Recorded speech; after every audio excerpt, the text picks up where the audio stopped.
नमस्कार, स्वागत है आप सभी का। मैं हूं आपके साथ कुमार कुणाल धीरज। आप देख रहे हैं स्ट्रीट लाइव। बिहार के उप मुख्यमंत्री सम्राट चौधरी दरभंगा पहुंचे, जहां प्रधानमंत्री नरेंद्र मोदी के प्रस्तावित मधुबनी दौरे को लेकर एक हाई लेवल बैठक होने जा रही है। जानकारी के अनुसार 24 अप्रैल को प्रधानमंत्री नरेंद्र मोदी मधुबनी के झंझारपुर में पंचायत दिवस के अवसर पर देश भर के पंचायत प्रतिनिधियों को संबोधित करेंगे। इस कार्यक्रम की तैयारी को लेकर दरभंगा में नीतीश कैबिनेट के कई मंत्री, वरिष्ठ अधिकारी और जिला प्रशासन के साथ उच्च स्तरीय समीक्षा बैठक बुलाई गई है। बैठक में प्रधानमंत्री के कार्यक्रम, सुरक्षा व्यवस्था, जनसभा स्थल की तैयारी और स्थानीय प्रशासन की भूमिका की विस्तार से समीक्षा की जाएगी। सूत्रों के अनुसार बैठक में अधिकारियों की टीम से फीडबैक लिया जाएगा ताकि प्रधानमंत्री के दौरे में कोई कमी न रह जाए।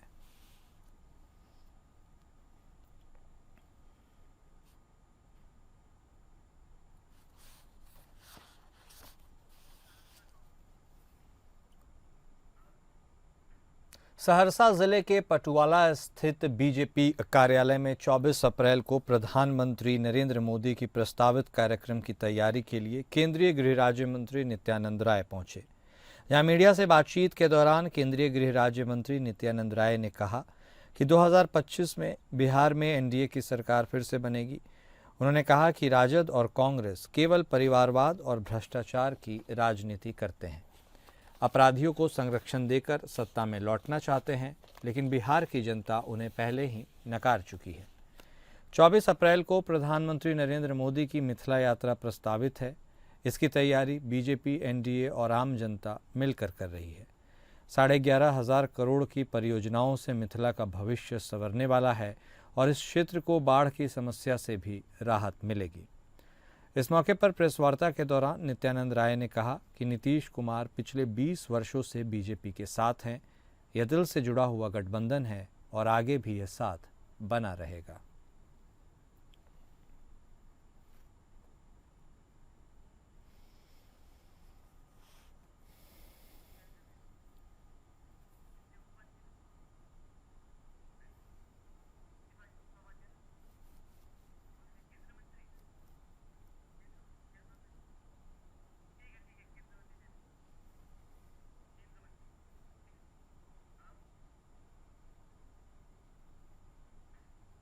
बाढ़ अनुमंडल के अतमलगोला प्रखंड में केंद्रीय मंत्री ललन सिंह पहुंचे, जहां उनका भव्य स्वागत किया गया।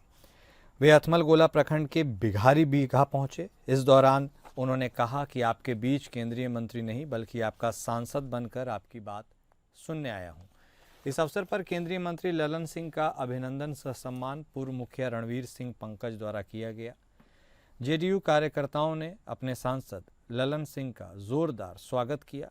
इस दौरान ललन सिंह ने कहा, आपके बीच केंद्रीय मंत्री नहीं बल्कि आपका सांसद ललन सिंह आपकी समस्याओं को सुनने आए हैं।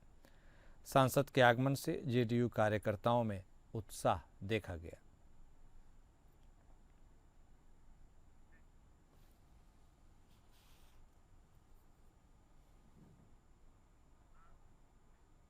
सीमांचल में जनता दल यूनाइटेड को एक बड़ा झटका लगा है। जेडीयू के कद्दावर नेता और पूर्व विधायक मास्टर मुजाहिद आलम ने पार्टी से इस्तीफा दे दिया है। वक्फ संशोधन कानून को लेकर नाराजगी के चलते उन्होंने नीतीश कुमार से अपना नाता तोड़ दिया। इस्तीफे की घोषणा के दौरान मौजूद उनके सैकड़ों समर्थकों ने मुख्यमंत्री नीतीश कुमार के खिलाफ जमकर नारेबाजी की। किशनगंज के इंसान स्कूल रोड स्थित जेडीयू जिला कार्यालय में मुजाहिद आलम ने अपने इस्तीफे का ऐलान किया। इस मौके पर सैकड़ों कार्यकर्ता भी मौजूद रहे। मुजाहिद आलम 2 बार कोचाधामन विधानसभा क्षेत्र से विधायक रह चुके हैं। बीते लोकसभा चुनाव में जेडीयू ने उन्हें किशनगंज से उम्मीदवार बनाया था, लेकिन उन्हें हार का सामना करना पड़ा। इस्तीफे के बाद मीडिया से बातचीत में आलम ने कहा कि उन्होंने 15 साल तक जेडीयू में रहकर पार्टी को मजबूत करने का काम किया। कोचाधामन के आवाम ने 2 बार उन्हें विधानसभा भेजा। उन्होंने कहा कि नीतीश कुमार को वे अब तक एक सेक्युलर, विकासशील और मुसलमानों के हितैषी नेता समझते थे, लेकिन वक्फ संशोधन कानून का समर्थन कर उन्होंने समुदाय को धोखा दिया है। इस्तीफे की घोषणा के दौरान आलम भावुक भी हो गए। मंच पर फूट फूट कर रोने लगे। वहीं मौके पर मौजूद समर्थकों ने मुख्यमंत्री नीतीश कुमार और प्रधानमंत्री मोदी के खिलाफ नारेबाजी करते हुए वक्फ संशोधन कानून को वापस लेने की मांग की।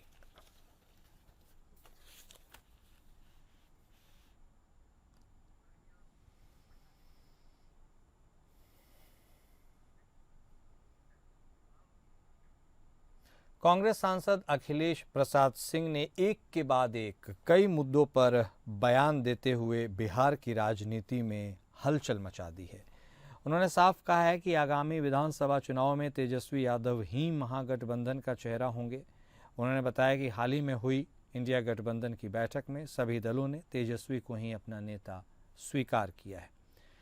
अखिलेश सिंह ने कांग्रेस अध्यक्ष मल्लिकार्जुन खड़गे के बयान का समर्थन करते हुए कहा, खड़गे जी ने बिल्कुल सही कहा, नीतीश कुमार सत्ता की लालसा में बीजेपी के पाले में चले गए हैं। उन्होंने चिराग पासवान के बयान को जायज़ ठहराते हुए कहा कि जो भी बिहार का है और सामाजिक जीवन से जुड़ा है उसे बिहार की चिंता करनी ही चाहिए। राज्य के कई मामलों में बहुत पीछे चला गया है। बीजेपी सांसद निशिकांत दुबे पर तीखा प्रहार करते हुए अखिलेश सिंह ने कहा, उन्होंने मर्यादा को तार तार किया है और उन्हें इसके लिए माफ़ी मांगनी चाहिए। उन्होंने कहा कि बंगाल में राष्ट्रपति शासन की मांग सिर्फ इसलिए की जा रही है क्योंकि बीजेपी वहां सफल नहीं हो पा रही है। ईवीएम पर उठते सवालों का समर्थन करते उन्होंने कहा, बैलेट बॉक्स से चुनाव कराना चाहिए। कई लोग ईवीएम में गड़बड़ी की शिकायत कर चुके हैं। यह बयान ऐसे वक्त आया है जब बिहार में राजनीतिक माहौल बेहद गर्म है और गठबंधनों की दिशा तय की जा रही है। अब देखना यह होगा कि महागठबंधन तेजस्वी यादव के नेतृत्व में किस तरह आगे बढ़ता है।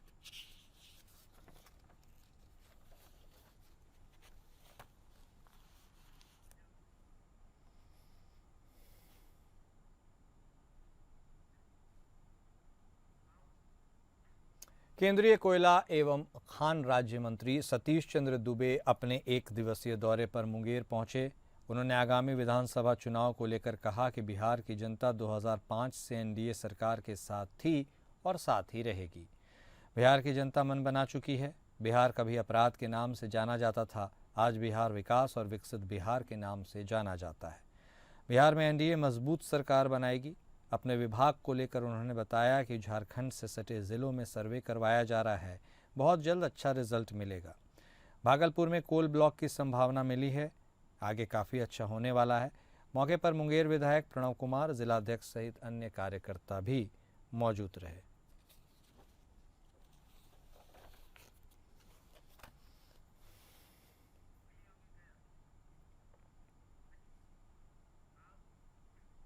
खेलो इंडिया यूथ गेम्स 2025 के प्रचार अभियान के तहत आज जिला अतिथि गृह से बिहार के मुख्य सचिव अमृत लाल मीणा ने प्रचार वाहनों को हरी झंडी दिखाकर रवाना किया और बोधगया के क्षेत्रों में प्रचार के लिए हरी झंडी दिखाई। इस अवसर पर मगध प्रमंडल के आयुक्त डॉक्टर सफीना एएन और जिला पदाधिकारी गया डॉक्टर त्यागराजन एसएम भी उपस्थित थे। यह अभियान खेलो इंडिया यूथ गेम्स 2025 के सफल आयोजन और व्यापक जन जागरण के लिए किया जा रहा है, जिसका आयोजन बिहार के पटना, राजगीर, गया, भागलपुर और बेगूसराय जिले में 4 से 15 मई 2025 तक किया जाएगा। गया जिले में इस आयोजन के तहत 7 प्रकार के खेल प्रतियोगिताएं आयोजित होंगी, जिसमें लगभग 2200 खिलाड़ी, तकनीकी स्टाफ और अन्य कर्मी भाग लेंगे। मुख्य सचिव मीणा ने संबंधित अधिकारियों को निर्देश दिए हैं कि खिलाड़ियों को किसी प्रकार की असुविधा न हो और हर स्तर पर पूरी व्यवस्था सुनिश्चित की जाए। उन्होंने प्रचार अभियान को खेलों की सफलता के लिए महत्वपूर्ण बताया और सभी विभागों से समन्वय और सहयोग की अपील की। इस आयोजन से बिहार में खेल संस्कृति को बढ़ावा मिलेगा और युवा प्रतिभागों को राष्ट्रीय मंच पर अपनी प्रतिभा दिखाने का अवसर मिलेगा।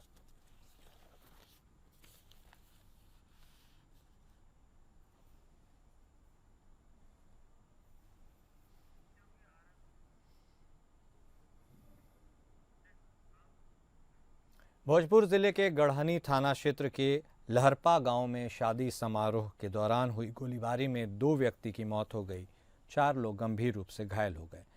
घटना के बाद पूरे इलाके में सनसनी मच गई। शादी समारोह में मातम पसर गया। घटना के संदर्भ में जानकारी मिली, जहां लहरपा गांव में कमलेश सिंह की बेटी की बारात आई हुई थी। द्वार पूजा का कार्यक्रम चल रहा था। इसी दौरान रास्ते से एक एसयूवी कार गुजर रही थी। बारात लगने के कारण भीड़भाड़ का माहौल था। गांव के लोग बारात देखने के लिए पहुंचे थे, तभी कार सवार लोगों के साथ गाड़ी साइड करने को लेकर कुछ विवाद हुआ और उसके बाद अंधाधुंध फायरिंग हो गई। इस घटना में राहुल कुमार और लवकुश कुमार की मौत हो गई और 4 लोग गंभीर रूप से घायल हो गए। घटना के संदर्भ में जानकारी देते हुए घायल पंकज कुमार सिंह ने बताया कि अचानक हुई फायरिंग से बारात में शामिल लोग इधर उधर भागने लगे और रात के अंधेरे का फायदा उठाकर फायरिंग करने वाले फरार हो गए। बाद में स्थानीय लोगों की मदद से घायल लोगों को इलाज के लिए सदर अस्पताल में भर्ती कराया गया। इलाज उनका सदर अस्पताल में चल रहा है। घटना के बाद स्थानीय लोगों ने पुलिस को सूचना दी। पुलिस मामले की छानबीन कर रही है। वहीं शादी के बाद माहौल मातम में तब्दील हो गया है।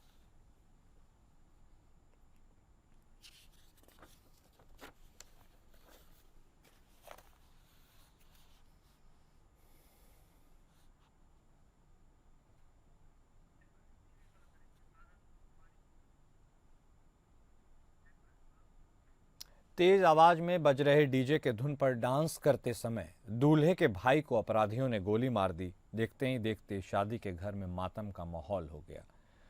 मुंगेर जिला अंतर्गत तारापुर गाजीपुर में शादी का माहौल था। लोग डीजे पर डांस कर रहे थे, तभी एक जोरदार आवाज हुई और देखा गया कि एक 17 वर्षीय युवक जमीन पर पड़ा है। जब उसे उठाया गया तो उसके पेट में एक गोली लगी हुई थी, जिसकी पहचान तारापुर गाजीपुर के रहने वाले 17 वर्षीय मोहम्मद कैफ के रूप में हुई है। डीजे की धुन इतनी तेज थी कि आसपास के लोगों को यह समझ भी नहीं आया कि घटना कैसे हुई। परिजनों ने आनन फानन में घायल मोहम्मद कैफ को तारापुर के अस्पताल में भर्ती कराया। स्थिति नाजुक देखते हुए डॉक्टर्स ने उसे मायागंज रेफर कर दिया। मायागंज अस्पताल के इमरजेंसी वार्ड में वो जिंदगी और मौत से जूझ रहा है। घायल मोहम्मद कैफ ने कहा कि वह अपने भाई के बारात में डीजे के गाने पर डांस कर रहा था। इस दरमियान किसी ने गोली मार दी। वह घायल होकर जमीन पर गिर गया। गोली किसने मारी है यह वह नहीं देख सका। उसकी किसी से दुश्मनी नहीं है।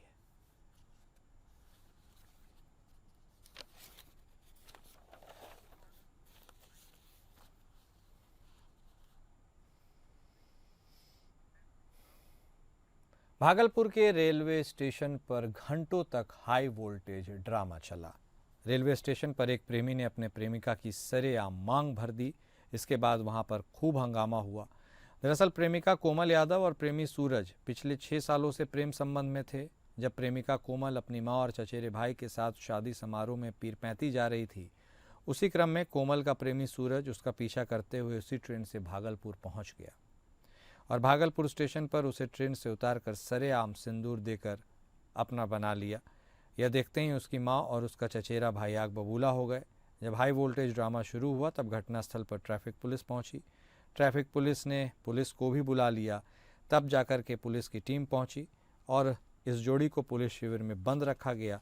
लेकिन कुछ देर बाद ही टीम पूछताछ के लिए दोनों को कोतवाली ले गई। इस मामले को लेकर लड़की ने बताया कि वह 3-4 महीने से अपने प्रेमी सूरज से संपर्क में है। प्रेमी ने बताया कि वह 6 वर्षों से इसको जान रहा है। लड़की की रोती बिलखती मां ने कहा यह लड़का उसकी बेटी का पीछा करते हुए बरियारपुर से भागलपुर पहुंच गया और बेटी को ट्रेन से उतारकर उससे सरेआम बदतमीजी करना शुरू कर दिया।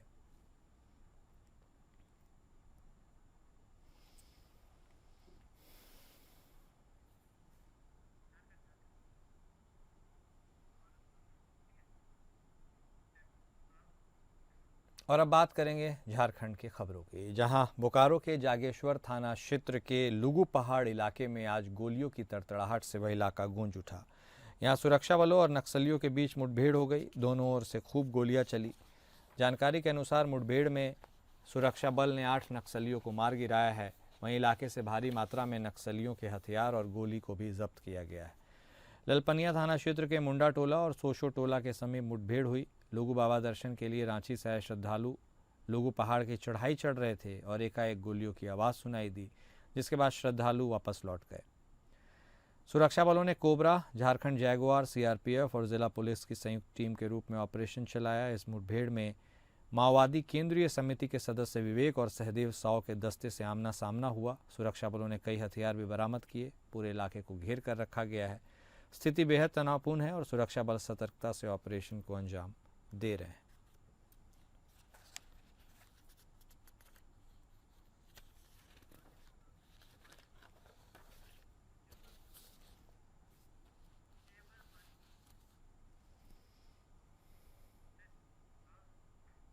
देवघर के चित्रा कोलियरी से कुछ ही दूरी पर स्थित चित्रा पंचायत के जमनी टांड में पिछले कई वर्षों से हैंडपंप और जलमीनार बेकार पड़ा है, जिससे लोगों को पानी के लिए मशक्कत करनी पड़ती है। लाखों रुपए लगाकर हैंडपंप और जलमीनार बनाया गया था, लेकिन लोग अपनी प्यास ही नहीं बुझा पा रहे हैं। विभागीय और ईसीएल की लापरवाही के कारण हैंडपंप और जलमीनार की थोड़ी सी खराबी है, वह भी ठीक नहीं हो पा रही है। लोगों ने इसकी सूचना कई बार संबंधित विभाग के अधिकारियों को दी है, लेकिन अभी तक इस पर कोई पहल नहीं हुई है। इस मार्ग में पीने के पानी के लिए मात्र यही एक साधन है। नल जल योजना से भी कहीं पर एक टोटी नहीं लगा है। राहगीरों के साथ ही स्थानीय लोगों के लिए पानी का यही एकमात्र साधन है।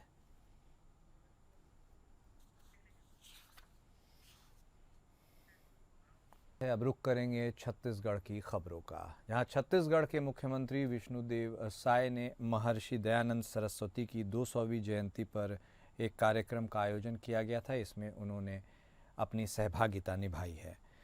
सीएम साय के साथ गुजरात के राज्यपाल आचार्य देवव्रत भी इस कार्यक्रम में मौजूद रहे। रायपुर के डीडीओ ऑडिटोरियम में आयोजित धर्म रक्षा महायज्ञ और वैदिक सनातन संस्कृति सम्मेलन में दोनों शामिल हुए। मुख्यमंत्री साय ने इस दौरान धर्म रक्षा यज्ञ में हवन पूजन कर प्रदेश कल्याण की कामना की। इस अवसर पर मुख्यमंत्री साय और राज्यपाल आचार्य देवव्रत ने छत्तीसगढ़ प्रांतीय आर्य प्रतिनिधि सभा द्वारा तैयार पुस्तिका चुनौतियों का चिंतन का विमोचन किया। मुख्यमंत्री साय ने सभा को संबोधित करते हुए महर्षि दयानंद सरस्वती का पुण्य स्मरण किया। उन्होंने कहा कि आर्य समाज को मानव कल्याण का कार्य करते हुए 150 वर्ष पूरे हो गए हैं। आर्य समाज के द्वारा निरंतर देश की सेवा, धर्म संस्कृति की रक्षा और जन जागरण का कार्य किया जा रहा है।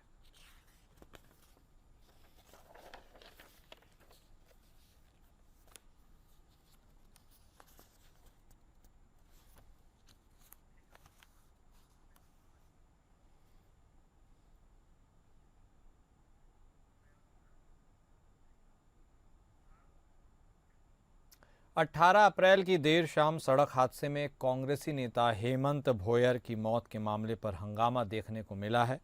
घटना के 20 घंटे बाद भी परिवार और ग्रामीण शव ले जाने को तैयार नहीं है।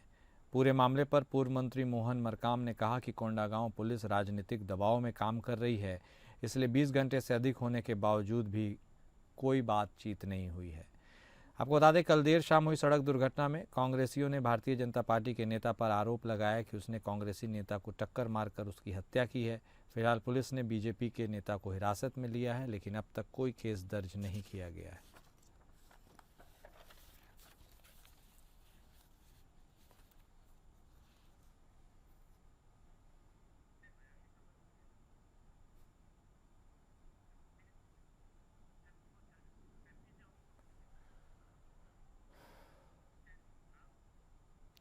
और अब बात मध्य प्रदेश की करेंगे, जहां छतरपुर जिला अस्पताल में एक बुजुर्ग के साथ हुई मारपीट का वीडियो सोशल मीडिया पर वायरल हो रहा है। वायरल वीडियो को संज्ञान में लेकर प्रशासन ने डॉक्टर पर एक पक्षीय कार्रवाई कर दी। सूत्रों से मिली जानकारी के मुताबिक बिना जांच की इतनी बड़ी कार्रवाई से समूचे प्रदेश के चिकित्सक बौखला गए हैं और वह हड़ताल पर भी जा सकते हैं। इतना ही नहीं, हजारों की संख्या में चिकित्सक नौकरी छोड़ने का भी मन बना रहे हैं। दरअसल विवाद की मुख्य वजह 77 वर्षीय बुजुर्ग अपने मरीज को दिखाने डॉक्टर राजेश मिश्रा के यहाँ पहुंचे थे। ये सभी मरीज लाइन में थे और अपने मरीज को दिखाने का दबाव डॉक्टर के ऊपर बनाने लगे। डॉक्टर्स कहे कि थोड़ा मरीज बचे हैं, आप रुकिए, देख लेंगे, लेकिन बुजुर्ग बौखला गए और डॉक्टर को गालियां बकने लगे। एक थप्पड़ भी जड़ दिया गया। इसके बाद डॉक्टर ने भी आपा खोया और बुजुर्ग को घसीटते हुए बाहर निकाल दिया। हालांकि डॉक्टर को बुजुर्ग को इस प्रकार घसीटते हुए पुलिस चौकी नहीं ले जाना चाहिए था। अब चिकित्सक बुजुर्ग के खिलाफ डॉक्टर प्रोटेक्शन एक्ट के तहत मामला दर्ज करने की बात कर रहे हैं।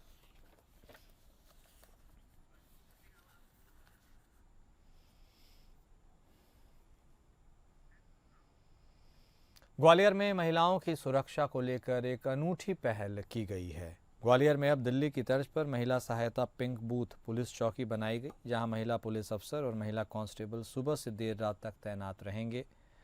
बाज़ारों में महिलाओं को सुरक्षा और सहायता उपलब्ध कराने के लिए पहल की गई है।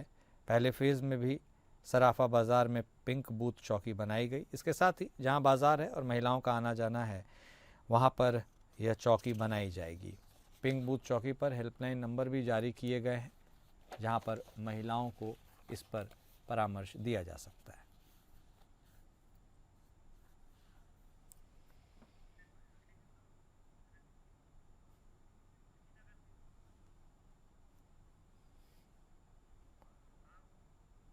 और अब बात करेंगे उत्तर प्रदेश की, जहां उत्तर प्रदेश के कुशीनगर ज़िले में तेज़ रफ्तार का कहर देखने को मिला है। देर रात तेज़ रफ्तार कार अनियंत्रित होकर पलट गई, पेड़ से जा टकराई।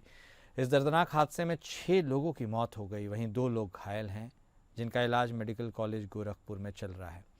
दरअसल बीती रात रामकोला थाना क्षेत्र के नारायणपुर विजयपुर से बारात नेबुआ नौरंगिया के देवगांव आई थी। बारात से लौटने के दौरान पडरौना पनिहवा मार्ग पर यह भीषण हादसा हुआ।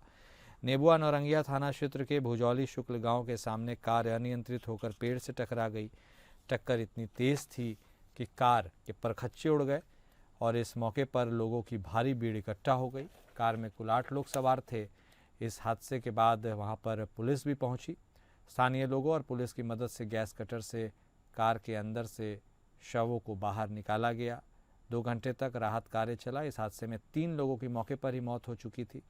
5 घायलों को जिला अस्पताल भेजा गया, जहां डॉक्टर्स ने 3 अन्य लोगों की भी मौत की पुष्टि कर दी। वहीं 2 अन्य लोगों को इलाज के लिए गोरखपुर रेफर किया गया।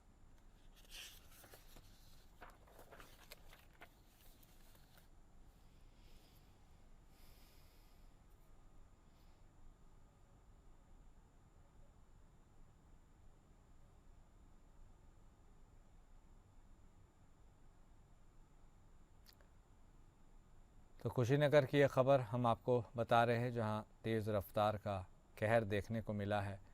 कुल 6 लोगों की मौत हो गई है और 2 लोग घायल हैं, जिनका इलाज अस्पताल में चल रहा है। थी नेबुंगा का लग गया देवगांव आमवा टोला, वहीं पर गए थे। वो तो ना हम लोग वहाँ पर दुआर पूजा करा रहे थे। दुआर पूजा करा कर थी तिलक लोग चढ़ता है। तिलक लोग चढ़ जाने के बाद ओकरे बाद में जब जयमान होने लगा तो हम लोग कहे जयमान में हम लोग फंस जाए। और सब लोग लगे खोजने जो वो लोग कहाँ गए, वो लोग कहाँ गए। तो तब बस वाला बेकर कर दिया। तब बस वाले से तो अब कहल गल जे हमके छोड़ दिया जाए। उनका जेठ भाई जिन मरल वालो जेठ भाई को होता नहीं जैसन बात बस चाचा छोड़ दो। तो हम कहीं ठीक बा चलो छोड़ दे जा। आ जे गाँव का बाहर निकल जाता तो लग फोन आयल, पुलिस वाला लोग फोन कर लो। तो पुलिस वाला लोग जब फोन कर लोग तो लगने चिल्लाए। अब बाबू तो चाचा हमारा तो गाड़िया जा ले आव चलो तनी। तो दौड़ल गई तो गाड़ी लेके अली तो वो जो गई जा। वो जुग से तब लाश चल गया पोस्टमार्टम तो वो जो गई ली जा। 3 ही आदमी। फोन आया था कि आप नारायणपुर चरगाह से हैं, तो हम कहे हाँ, हम तो हमारे साथ में ITI में पढ़े थे, तो वही फ़ोन किए थे। तो उनका भैया नारायणपुर चरगाह से बात का है, तो एक्सीडेंट हुआ है यहाँ पर। और ये ओम प्रकाश मदेशिया सन ऑफ रामकृष्ण मदेशिया जो ड्राइवर है, और गाड़ी में 8 लोग हैं। लगभग 8 लोग मतलब मर चुके हैं। उस समय तो सब लोग बेहोश के हालत में थे। बाद में जिला चिकित्सालय पर जब वो लोग गए तो पता चला कि 2 लोग अभी जीवित हैं और बाकी ये 6 लोग डेथ कर चुके हैं। और उसके बाद से तो वहाँ के जो चिकित्सा प्रभारी हैं उन्होंने शिफ्ट कर दिया था गोरखपुर, कि रेफर कर दिया कि यहाँ बस की बात नहीं है, वहाँ लेके जाइए। तो वो लोग वहाँ चले गए और ये अच्छा, जो मृतक हैं, जो घायल है, क्या एक ही गांव के रहने वाले लोग? हाँ, ये दूसरे गांव के हैं, बाकी 5 लोग हैं। ये 3 लोग एक ही परिवार के हैं, और ये एक जो घायल है वो भी इसी परिवार के हैं, क्योंकि इनके वो बहनोई लगेंगे। और ये एक अलग से जो एक ही परिवार के 2 लोग वो भी हैं, खानदान एक ही है, और एक दूसरे गाँव के। बारात यहाँ नारायणपुर चरगाह से ये शायद सूरज नगर है पडरौना के आसपास वहीं जा रही थी, और ये भुजौली में एक्सीडेंट।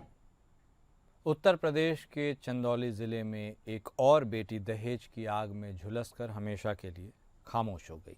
अलीनगर थाना क्षेत्र के IOC रोड निवासी सेजल शर्मा की मौत ने पूरे इलाके को झकझोर कर रख दिया है। शिक्षित, आत्मनिर्भर और दूसरों के लिए प्रेरणा बन चुकी यह नवविवाहिता शादी के महज 40 दिनों के बाद ही दहेज की बलि चढ़ा दी गई। परिजनों ने इसे आत्महत्या नहीं बल्कि एक सुनियोजित हत्या बताया है और आरोपियों के खिलाफ सख्त कार्रवाई की मांग करते हुए मुख्यमंत्री आदित्यनाथ से न्याय की गुहार लगाई है। दरअसल 8 मार्च 2025 को सेजल शर्मा की शादी बड़ी धूमधाम से जौनपुर जिले के खुठन थाना क्षेत्र अंतर्गत पिलकीछा गांव निवासी शैलेश शर्मा से हुई थी। परिवार ने अपनी इकलौती बिटिया के विवाह में कोई कसर नहीं छोड़ी, पर बेटी के चेहरे की मुस्कान जल्द ही दहेज की लालच में खो गई। परिजनों के अनुसार शादी के कुछ ही दिनों बाद ससुराल पक्ष द्वारा दहेज के लिए सेजल को प्रताड़ित किया जाने लगा। मायके लौटने पर उसने खुद अपनी मां और पिता को बताया कि उसे लगातार मानसिक और शारीरिक रूप से परेशान किया जा रहा है। इसके बावजूद वो सब कुछ सहती रही ताकि घर टूटे नहीं। परिजनों के अनुसार 17 अप्रैल को उन्हें सूचना मिली कि सेजल ने फांसी लगाकर आत्महत्या कर ली है। ससुराल पक्ष की तरफ से इसे आत्महत्या बताया गया, लेकिन पिता संजय शर्मा का कहना है कि उनकी बेटी आत्महत्या नहीं कर सकती। वो कहते हैं जो लड़की दूसरों को जीने का हौसला देती थी वो खुद कैसे आत्महत्या कर सकती है, ये सरासर हत्या है। उनका व्यवहार बहुत अच्छा था। वो लड़की खुद हम लोग को ज्ञान देती थी कि रात में कहीं बाहर मत जाओ, ऐसे मत करो, हर चीज हम लोग को सिखाती थी। जिसको हम 20 साल से देख रहे हैं वो गलत निकले। वो 4 दिन के आदमी कैसे जान गए कि वो गलत है। वो लड़की को मतलब वो लोग बेदर्द मारे हैं। हम सरकार से यही गुहार करना चाहते हैं कि हमारी लड़की को इंसाफ मिले, उसको सजा मिले। वो दरिंदा जो भागा है उसको सजा मिले। पुलिस वाले भी सुनवाई इनका नहीं कर रहे हैं। बस हम ये चाहते हैं कि पुलिस वाले उनको सजा दे। हमारी लड़की को जिस तरीके से सताया गया है उनको साथ भी हो। प्रशासन से बस यही निवेदन है कि वो सुने इन लोगों का। लड़की हमारी गलत नहीं थी, लड़की हमारी बहुत अच्छी थी। हम लोग इतने साल से जान रहे हैं लड़की आ रही है जा रही है, हम लोग से इतना अच्छा उसका व्यवहार था। अभी हमारी बहन बेटी बाहर चली, वो खुद हम लोग को ज्ञान देती थी कि आंटी रात में बाहर मत जाइए, मत कीजिए। वो लड़की बहुत अच्छी थी। हम लोग 20 साल से उसको जान रहे हैं। मांग हो रहा था तो शादी के बाद ही हुआ। शादी हुआ उसके बाद लड़की अपने घर गई। आपके बेटे के साथ क्या हुआ है?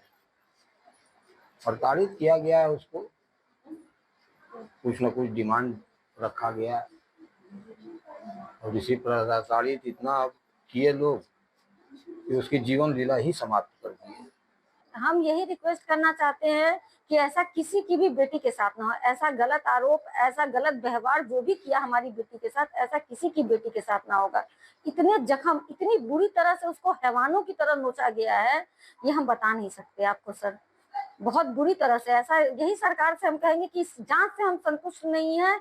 इसमें जांच हर तरह का पोस्टमार्टम रिपोर्ट बदला गया, हर रिपोर्ट को गलत साबित करके और इस जांच को गलत दिशा में ले जाया जा रहा है। हम सरकार से यही कहेंगे, यही योगी जी से हमारा गुहार है कि सर इसको पूरी तरह से अच्छी तरह से जांच कीजिए और हमारी बेटी को न्याय दिलाए। देश की हर बेटी के साथ, जिसके साथ भी ऐसा हो रहा है उसके साथ उसको न्याय दिलाए। ऐसा किसी बेटी के साथ न हो। ताकि और स्टेट लाइव में फिलहाल इतना ही। नमस्कार।